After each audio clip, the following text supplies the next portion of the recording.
for back to school. Woo! Woohoo, right? Yes. I'm sure there are plenty of students who are excited, or there's some excited parents out there. There are a lot of children who have been through this before and are veterans really at getting ready for back to school. Yes. But there's also those youngsters that have never been to school before. So we're going to talk about preparing the younger folk or younger children for going to school and school readiness. Joining us today is Marie Davis. She's a manager for a large early childhood education organization. Welcome, Marie. Thank you. Thank you for having me. Absolutely. Thank you for coming. Can you tell us a little bit more about yourself? Sure. I'm Marie Davis, and I'm one of the managers for the Head Start program at the Cincinnati-Hamilton County Community Action Agency. I've been there for over almost 10 years now, and I've been a manager for the last 4 years. Love the job, and I'm also a mother of 4 children, 4 adult children now, between the ages of 27 and 34, 1 son, 3 daughters. Awesome. And 1 daughter-in-law, 1 son-in-law. Excellent. And a new grandmother as well. I got to add that in. Granddaughter who's 17 months old. So pretty excited about this phase of my life. So my background is in early childhood education. I have an associate in early childhood, a bachelor's degree in psychology, and also a master's degree in community counseling. And in part of that, my early childhood part of my training, we know that school readiness is huge. And So, Marie, what is early childhood education and why is it important? And early childhood education is the education that happens between a child from birth up till 5 years old.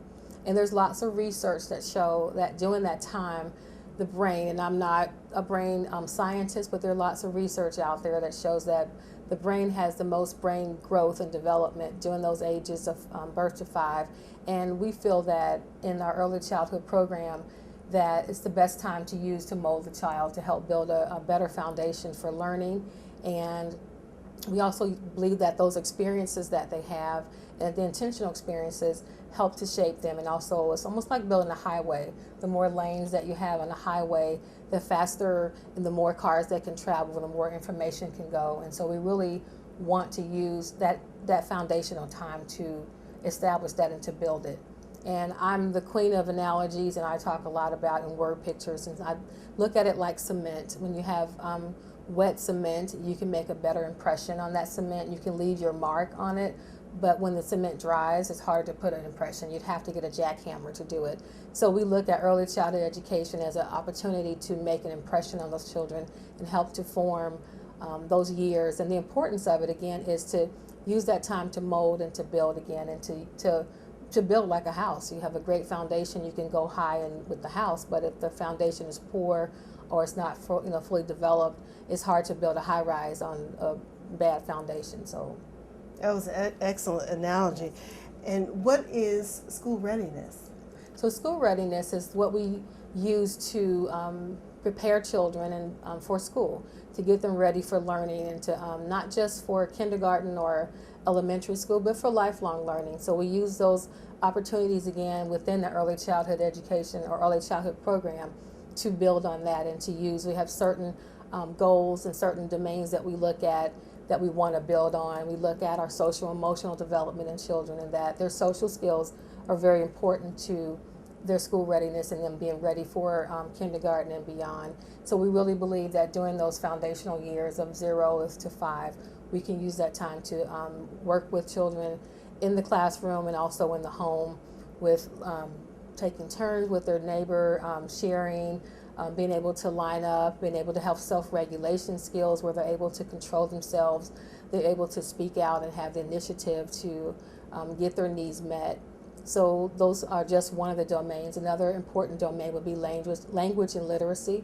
We use that, those are school readiness goals that we want to have our children ready and be prepared to learn words and language and the acquisition of that. So so school readiness is like, there's other components to it too, but we really use that time to prepare them for school, and also the parents. We work with our parents too in the Head Start program, and also early childhood education in general, to remind parents that they are their child's first teacher, and that it's important that they learn how to advocate for their child throughout the school years and throughout their school learning, that they're going to be with their children longer than we are, and that we need them to continue to be there for their child. So, and why is it important to read to children?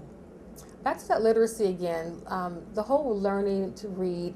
And first of all, I believe books are brain food. That's one of the things that helps to feed our brains in learning and growing. It's books that definitely stimulate our imagination, stimulate the synapses to come together. And again, I'm not a brain scientist, but I can put it in layman's terms. It's like, again, that foundation. It's important to read to our children early in life and to learn also with literacy, so they can see the role modeling of books. They will know how to hold a book, how to turn from right to left, how to know that the letters on the page represent concepts, and the pictures can tell a story. They learn to be better readers. There's research that shows if you read to a child often and early, that they'll be better readers themselves, that they will understand how the sequence of words, that there's a rhyme to words, and the pace of reading, and that's your role modeling that. And so when they get the book, they're going to imitate the reader, and it helps them to build confidence in reading as well. So how can we prepare kids for school? That's a good question. There are lots of ways that we can help prepare our little kiddos for school. Right now we're in that back to school season, and there are lots of little people who are about to go to school for the first time, a lot of preschoolers and kindergartners, and there are lots of things that we can do, but I first want to say there's no magic formula, there's no magic wand. There are a lot of things that we can trial and error by trying to do, and a lot of little tips that hopefully may help you. One thing I would say that one of the first things we would need to do was to have patience. Have lots and lots of extra patience with our little ones. They are in a time of trying to figure out what's going on. They sometimes have lots of concerns, lots of fears. And the more patience that we can have with that, the more we can help reduce their anxiety. So I would say a parent's patience, and caregivers' patience, grandparents, whatever caregivers that are around the child, to just be patient with them. A lot of times children they may revert back because of their fears and because of anxiety. They may have trouble sleeping or trouble eating or trouble, some children resort to bedwetting, or just things that they did when they were a lot younger. So be patient and try to understand that they are trying to process a lot of developmental and milestones in their life. So that's number one. The second tip I would give is to focus on your child's needs and actually have a conversation with your child. Take a moment to just listen to what they're saying. Find out what are their concerns. What is it that they're thinking in their brains? Their little wheels are turning. Sometimes they're wondering, what am I going to eat? What's going to happen at school? Where will I sleep? Will I have friends? Will my teacher be nice to me? Do I have to, they may hear other children talk about school, and sometimes children who may have had a bad experience may share that with that child, and they feel really just unsafe, don't know what's going to happen. Also, too, will I stay safe? That's a huge one. Who's going to keep me safe? So sometimes children have a lot of anxiety, a lot of fear, and we can do things to help to build that trust and build those skills of trust. One tip could even be to practice with your child, taking times of being apart from them. You may have a trusted caregiver or a trusted friend or family member that you can leave your child with, who you trust. Like I said again, a trusted person, for a few minutes for the day, and you can increase that. And then talk to your child about being apart. Let them know you're going to go to the grocery store for 30 minutes, and for example, and that you'll be back. And when you do come back, talk about the experience of being apart. Were they safe? How they feel about it. Are they happy to see you? Just those conversations in general will help reduce that anxiety. So just taking time to focus on their needs and hearing what they have to say is huge. Number 3 would be to help to read books. There are a lot of great books out there to read with your child about school and what to expect. Lots of books that talk about the daily schedule, that helps to help them to know what's going to happen next, what to expect, how to make friends, how to get your needs met with a teacher. There are lots of things you can learn in books, and so books are a great way for learning as well as helping to reduce that anxiety. And it also is a great way for building that structure. A lot of times children at home may have a little more freedom to play when they want, sleep when they want. It's more child-led. And although schools are child-led, there's still a schedule they have. They have times of resting and time of eating, times of playing. And so just that reading books will help your child, be able to understand the school schedule and the structure that they're about to embark on. The structure routine, it sounds like. Right, that routine is huge, and that routine helps to build consistency. But some children, they're not used to that, so that would be a great thing to read ahead of time. There are lots of great books out there. You can Google that, and there's lots of great books online too that you can read. Okay, and number 4 would be to establish a regular bedtime routine. We talked a little bit about the importance of routines in classrooms and structure, and it's just as important to have a bedtime routine as well. Even a regular bedtime itself is important. I know that children in the summer tend to stay up later than they do during the school year. I know my children, when they were young, in the summertime would look at that as a time of relaxing, so they would stay up late. And it's not really fair to a child to say the day before school, hey, it's time to go to bed early, and you may have a fight on your hands. So I really suggest taking a moment to increase their bedtime. To pull it back to maybe a half an hour before the time they've been going to bed, make it a little earlier, and every day or every couple days just increasing that time until you get to that 8 o'clock or 7:30, maybe 7 o'clock, your magic time for bed would be great, ideal to do.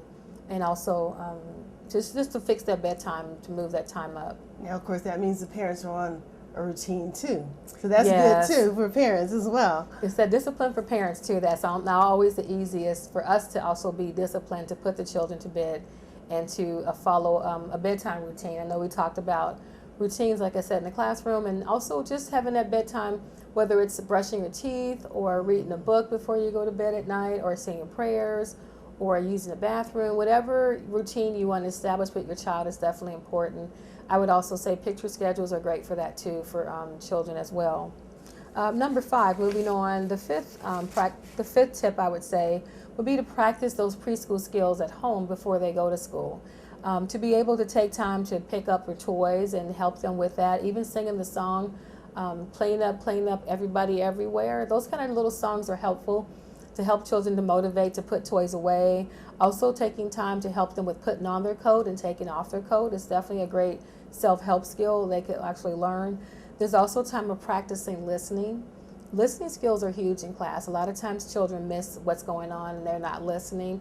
So I would even say in playing Simon Says is a great way to practice listening skills, to hear what Simon has to say and to make sure you do what he says when he says it and not when it's just said. So those are great skills to practice with your child as well. And even sharing toys. Just the whole idea of sharing with other children will be huge. A lot of children may be at home by themselves and the toys belong to them. But when you're in school, you have to share. So that's definitely a great skill. And you can practice saying please and thank you with your child at home to help them with those manners of sharing. So that's another practical tip that you could use with your child. Number 6 would be to allow your child to help make those preparations, to help prepare for school. Allow them to help pick out book bags when you go shopping, or the school supplies, even laying out their clothes, picking clothes. What am I going to wear to school tomorrow is huge.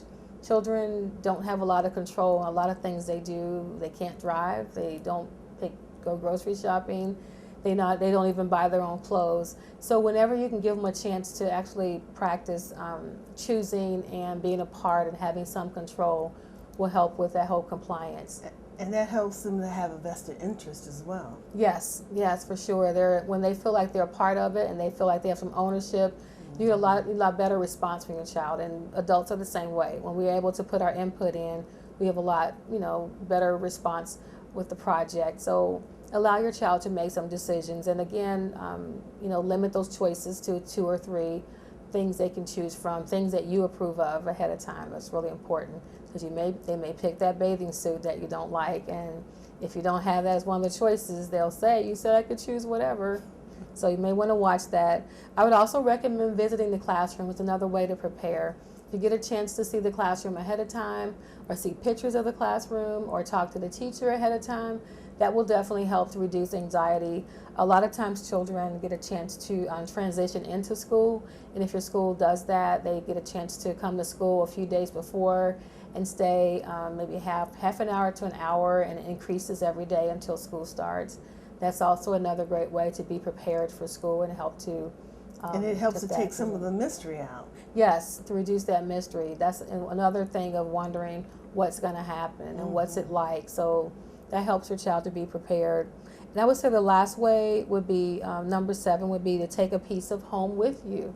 If you're able to take a piece of home, if your child can take a piece with them, maybe a small toy, their favorite toy with them, or a blanket or a piece of a blanket if you can't take the whole blanket. Maybe even a photograph of your family or a pet, or or of you, or you with your child, would definitely can bring some comfort to a lot of families, a lot of children, I'm sorry. And I would definitely recommend talking to the teacher ahead of time to let her know or him know how your child's feeling and what's the concerns are, and to make sure they allow your child to have those items at school. A lot of times schools don't allow things from home because kids don't want to share. But I think in those situations they will be accepting of men making that transition. So those are definitely 7 great tips. Number 1, again, being to have patience and talk with your child. I mean, take time to listen to their concerns, and then you're able to make a better plan and see what tips actually fit your child. So Excellent. yes. Thanks so much. I think those are some very helpful tips. And also, we want to make sure that we keep the kids healthy. Make sure you see your healthcare provider for your checkups and your immunizations, your health screens, and your sports physicals. Also, making sure if there's any medications that would need to be administered in school, you have that form completed so that they don't miss a beat and they don't have to miss any school because of an asthma attack. So some common medications that need that form would be, for asthma or medicines for attention deficit. So have a wonderful school year. Keep it fun and safe. Now, you are an author and you've just written your first book. Can you tell us about that? What's the name of your book? My new book, I'm the first-time book author. It's called I Love School. And let's see, I have the book here. Copy I Love there. School. I love the title because it's very affirmative. But why did you write the book? Well, I wrote the book, as many new authors and authors in general, there's a passion for writing books at a young age. And as a 10-year-old, I've had a love for books and learning and wanted to write children's books, and put it on hold for a lot of years, the busyness of life. And then I'm now in a season of life that I really would like to give back. And I really wanted to, if I don't get busy with my bucket list items now, then I really felt like, when will I start? So I started writing, and I thought, what would I start with first? Because I have lots of ideas of books, and I have about 6 ideas right now, books that I've started writing on. But I really wanted to start with the program that gave me my foundation for love for learning and for literacy and for self-regulation, and that is, I'm a proud Head Start alumni, and I started Head Start back in the beginning years of Head Start. Program's been around for 50 years, and I was one of the children in the first few years of Head Start, and I had the opportunity to attend the Head Start program here in Cincinnati, Ohio, and it gave me such a love for learning. I love school because of it. I had such a great experience, and I know being an inner city child, even though I had 2 parents, we still struggled, and I would not have been able to go to preschool outside of the program. And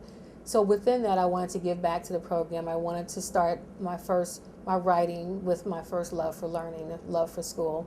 So I wrote the book, I Love School, and it's based on my experiences in my preschool classroom. And it's a great book, and I think it's a great way to help children to transition into school and help to prepare them for school. So I think it's great because it tells the story from the vantage point of a youngster going to school and some of the childhood experiences and things that you encounter at school, and it can take away some of the mystery of what happens at school. So it's an excellent book, and we look for more books to come out of you. That's awesome. Yes, I have other books there, so there will be lots of stories of little people to help them with life and understanding how the world works and all the great things there are in the world. So excellent. Yeah. The demo. This this here is the USDA has a website. Well, they had it. They actually, I think it's done now.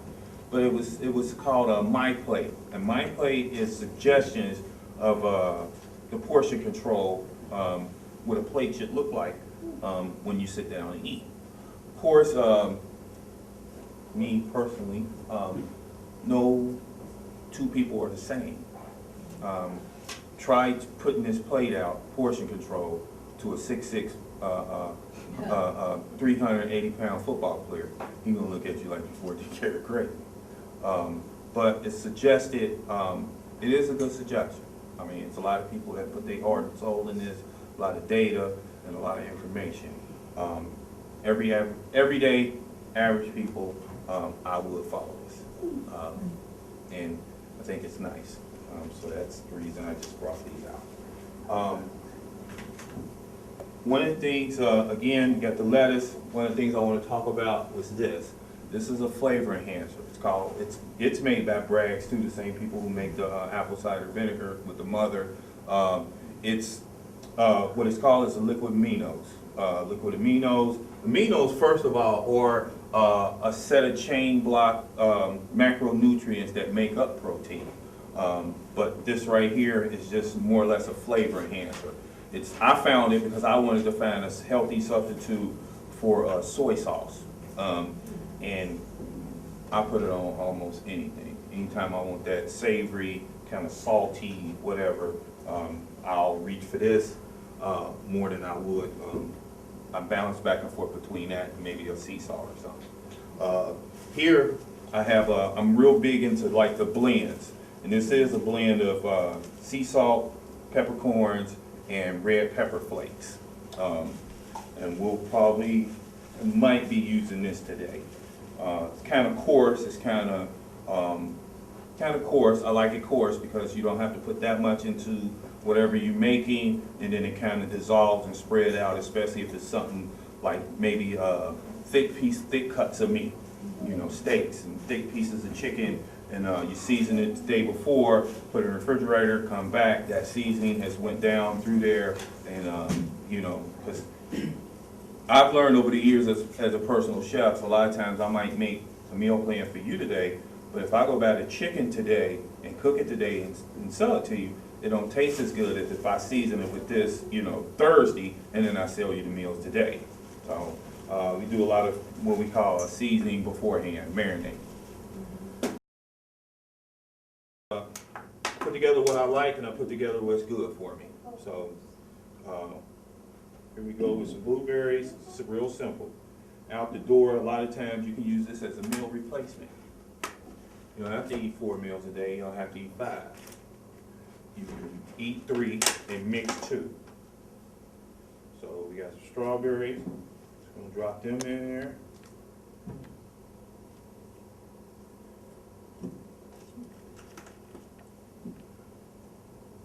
White peach, apple cider. I say this is like 2.5 servings. Just kind of breaking the bottle down into 3 equal parts. That's a third of it. That's more than a third. It's gonna have a kick. It's gonna have a kick. So today my focus might be appetite suppressant. So I got the berries in here. I got the apple cider, white peach. I'll throw some green tea in here. I'll get about 8 ounces of that. It can go protein powder if after workout, post workout, pre workout also, because it'll power you through. That's simple. Top on there.